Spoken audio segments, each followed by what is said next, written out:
नमस्कार, BN Hindi story में आपका स्वागत है। आमिर खान द्वारा लिखित बहादुर कहानी का अगला भाग प्रस्तुत करने जा रही हूँ।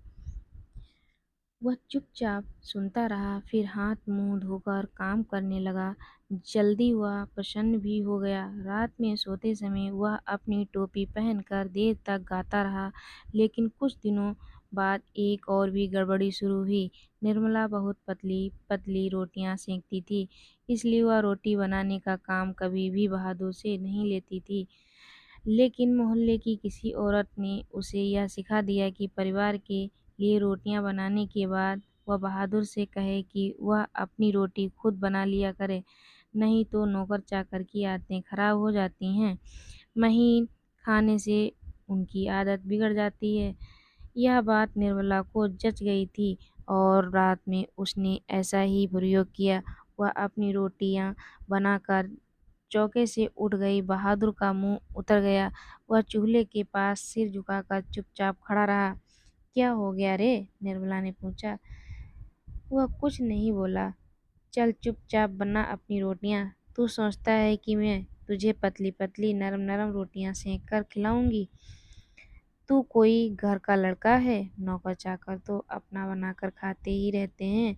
तीता तो इनको इसलिए लग रहा है कि सारे घर के लिए मैंने रोटियां बनाई। इनको अलग करके इनके साथ भेद क्यों किया? वाह रे, इसके पेट में तो लंबी दाढ़ी है। समझ जा, रोटियां नहीं सेकेगा तो भूखा रहेगा। पर बहादुर उसी तरह खड़ा रहा तो निर्मला का गुस्से से बुरा हाल हो गया। उसने लपक कर उसके माथे पर 2-3 थप्पड़ जड़ दिए। सुअर कहीं के, इसलिए तुझे किशोर मारता है, इसी वजह से तेरी माँ भी मारती होगी। चल बना रोटी। मैं नहीं बनाऊंगा। मेरी माँ भी सारे घर की रोटियां बनाकर मुझे रोटी सेकवाती थी। वह रोने लगा था।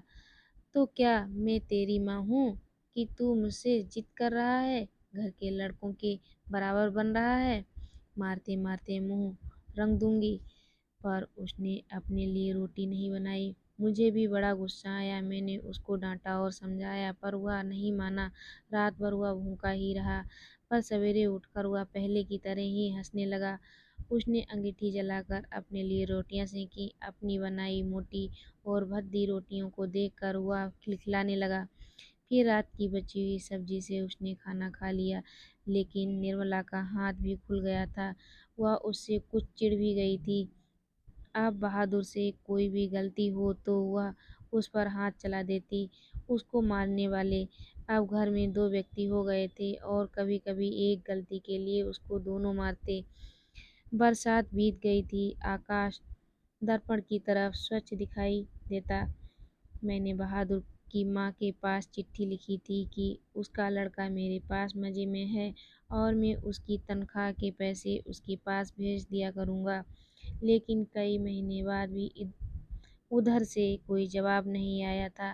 मैंने बहादुर से कह दिया था कि उसका पैसा यहाँ जमा रहेगा, जब वह घर जाएगा तो लेता जाएगा। पर अब बहादुर से भूल गलतियाँ अधिक होने लगी थीं। शायद इसका कारण मारपीट और गाली गलौज हो।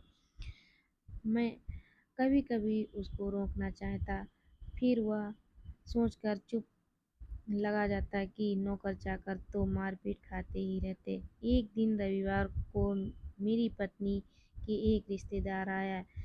वह बीवी बच्चों के साथ थे। वह अपने किसी खास संबंधी के यहाँ आए थे, तो यहाँ भी भेंट मुलाकात करने के लिए चले आए थे। घर में बड़ी चहल-पहल मच गई। मैं बाजार से रोहू मछली और देहरादूनी चावल ले आया। नाश्ता पानी के बाद बातों की जलेबी छनने लगीं। पर इसी समय एक घटना हो गई। अचानक उस रिश्तेदार की पत्नी नीचे फर्श पर झुककर देखने लगी। फिर उन्होंने चारपाई के अंदर झांक कर देखा। अंत में कमरे के अंदर गई और फर्श पर पड़े हुए कागजों को उठाकर जांच पड़ताल करने लगी। क्या बात है? मैंने पूछा। रिश्तेदार की पत्नी जबरदस्ती मुस्कुराकर मजबूरी में सिर हिलाते हुए बोली, क्या बताएं? 11 रुपये साड़ी के खूंट से निकालकर यहीं चारपाई पे रखे, पर वे मिल नहीं रहे हैं। आपको ठीक याद है ना? हाँ हाँ, खूब अच्छी तरह से याद है। ये रुपए मैंने खूंट में बांध कर रखे थे रिक्शे वाले को देने के लिए। खूंट खोला ही था, फिर वे रुपए चारपाई पर रख दिए थे कि 4 रुपए की मिठाई मंगा लूंगी और कुछ बच्चों के हाथ पर रख दूंगी। रास्ते में कोई ढंग की दुकान नहीं मिली थी, नहीं तो उधर से ही लाती। किसी के यहाँ खाली हाथ जाने से अच्छा भी नहीं लगता।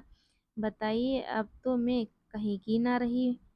फिर मेरी ओर झुककर धीमे स्वर में कहा, जरा उससे पूछिए ना, वह इधर आया था। कुछ देर तक वह यहाँ खड़ा रहा, फिर तेजी से बाहर चला गया था। अरे नहीं, वह ऐसा नहीं है, मैंने कहा। You do not know these people और एक्सपर्ट इन दिस आर्ट, रिश्तेदार ने कहा। मैंने बहादुर की ओर तिरछी दृष्टि से देखा। वह सिर झुकाकर आटा गूंद रहा था। उसके चेहरे पर संतुष्टि एवं प्रफुल्लता थी। उसने ऐसा काम तो कभी नहीं किया, बल्कि जब कभी उसने 2-4 आने इधर उधर पड़े देखे तो उठाकर निर्मला के हाथ में दे दिए थे। पर किसी के दिल की बात कोई कैसे जान सकता है। ना मालूम अचानक मुझे क्या हो गया और मैं गुस्से में आ गया। बहादुर, मैंने कड़े स्वर में कहा। जी बाबूजी, इधर आओ। वह आकर खड़ा हो गया। तुमने यहाँ से रुपए उठाए थे? जी नहीं बाबूजी, उसने निर्भय उत्तर दिया। ठीक बताओ, मैं बुरा नहीं मानूंगा। नहीं बाबूजी, मैं लेता तो बता देता। तुम यहाँ खड़े नहीं थे, रिश्तेदार की पत्नी ने कहा, फिर तेजी से बाहर चले गए। देखो भैया, सच सच बता दो, मिठाई खरीदने और बच्चों को देने के लिए ये रुपए रखे थे। मैं तो बुरी फंसी।